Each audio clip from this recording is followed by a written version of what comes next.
Hey everyone, Kevin here. Earlier today I came to you and broke down how Larry Kudlow, Donald Trump's economic advisor in the White House, kind of stepped back on these comments of negotiations being paused, clarifying that no, they're not paused. Negotiations are just in the informal stage right now. Well, now on top of this, to help reassure us, Treasury Secretary Steve Mnuchin has come out to say that the Treasury Department will do whatever it takes. That is, referencing additional stimulus. And in this video, I'm going to break down for you exactly what he said, what he didn't say, what he means, and let's get right into it and do it nice and quickly. Let's go.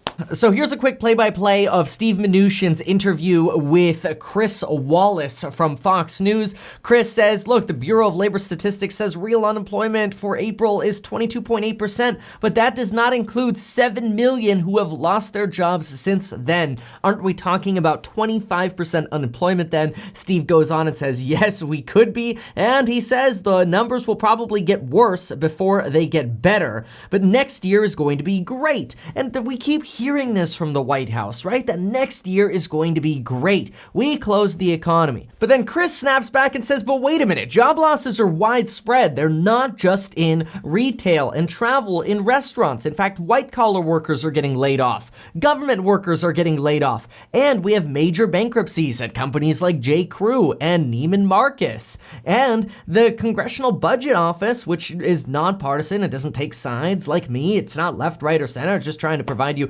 information and insights, says that unemployment's probably still going to be 9.5% by the end of 2020. And this was a great line. Chris Wallace, which remember, Chris Wallace, Fox News, they tend to lean a little bit more on the right side. He says, are your rosy predictions based on reality or the November election? I'm like, whoa, this is juicing up right here. This is good. Like that's a great question, right?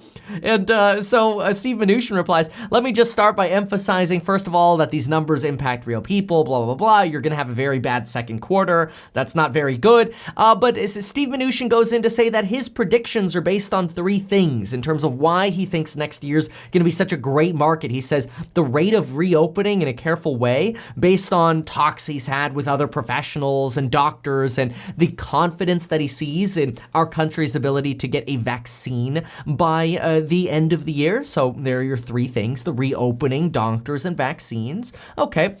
Chris Wallace then talks a little bit about the food supply chain, to which Treasury Secretary Mnuchin says, I see the glass is half full, so he's an optimist. Great. But then Chris Wallace does one of my favorite things and pulls a quote from a Federal Reserve president, this time out of Philadelphia, and he quoted, this was Chris Wallace's quote, if the economy opens up too soon and the virus spikes again, and then he's quoting the Fed, not only would this be a health catastrophe, but it would reverse the recovery as well. If this happens, he predicts, that Fed Reserve president, a quote, painful economic contraction of GDP in 2021 as shutdowns are reintroduced. Do you agree that there's considerable risk in reopening? So this is kind of like, you got Treasury Secretary Mnuchin's going, yeah, the second quarter is going to be bad, but I've got these optimistic outlooks.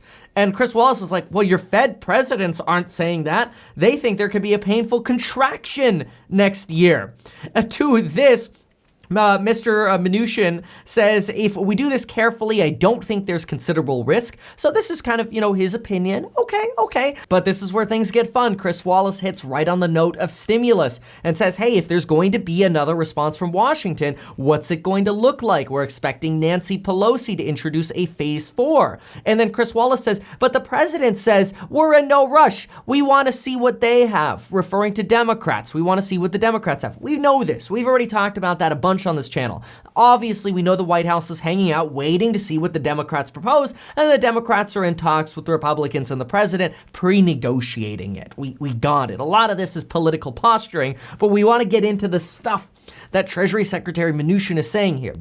So, Chris Wallace finishes off by saying, with 33 million unemployed, with Paycheck Protection Program money running out by the end of the month, with state budgets cratering rather, this administration is in, quote, no rush? He's kind of quite like slamming Treasury Mnuchin here. And then here we go, quote, we've spent a lot of money A lot of this money isn't even into the economy yet. Let's take the next few weeks. I'm having discussions with both Republicans and Democrats to understand these issues. The president and I are having discussions with outside people and businesses. We just want to make sure that before we jump in and spend another few trillion, of taxpayers' money, that we do it carefully. Then he takes a little pause and goes on, and then I quote him again, and he says, "We're there to help the American people. We're going to be considerate.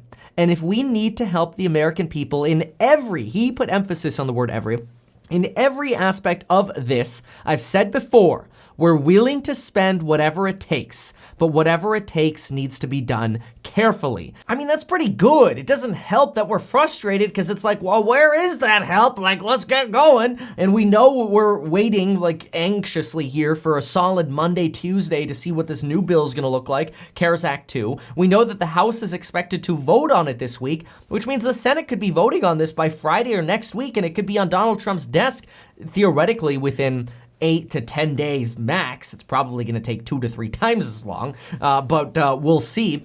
Obviously, a big thing we know as well where Trump's coming from is, and Chris Wallace hits on this, is, quote, "Will you insist that a payroll tax cut be part of the next relief bill?" And Chris Wallace sort of expressed concerns based on what some Republicans were saying that, hey, there are a lot of people saying the payroll tax cut does nothing for people who are unemployed. So Treasury Secretary Mnuchin actually responds to this and gives us some insight. He says, "We're absolutely pushing for a payroll tax cut. It's an incentive to get people back to work. It's delivering money to the American public and to businesses in a very effective way, and that will be one of the components." You've heard Mitch McConnell talk about liability. We agree on that completely. That's in reference to the liability protections for businesses so people don't sue over these, over getting the Rona because they're going shopping at Hollister and then they sue Hollister. And Treasury Secretary Mnuchin says we completely agree with that. The Democrats have been asking for more money for states. We've been clear that we're not going to bail out states that have been poorly managed, but we're going to look at all of these issues. And Chris, let me just emphasize, all of these bills have had enormous bipartisan support. When we need to go back and help the American people, we will do this in a bipartisan way and make sure we get all of the things included. That's pretty optimistic in my opinion here. I mean, so far, every single interview I watch pretty clearly points in the direction of, we're not going to hold back. We're just waiting for the Democrats to submit the bill. Then we're going to talk about it. Yeah, there are some things we have disagreements on, but the things we have disagreements on, it's not like they're not solvable. Like, they're minor. They're pretty easy to solve. So to me, I'm remaining optimistic. This is good news for me. In the meantime, I'm gonna keep sticking out, playing with my Weeble, getting my 2 free stocks, and obviously making sure my life insurance is up. And oh wait, I don't have to check on it because I Apple paid for it and it's super easy. All right, well, you should do that as well. Links down below. Check out the vlog Lauren made. I'm gonna stop pitching that now. I think I've said those things too many times, but check out my programs. I'll be live again tomorrow at 9 a.m. And folks, we will see you soon.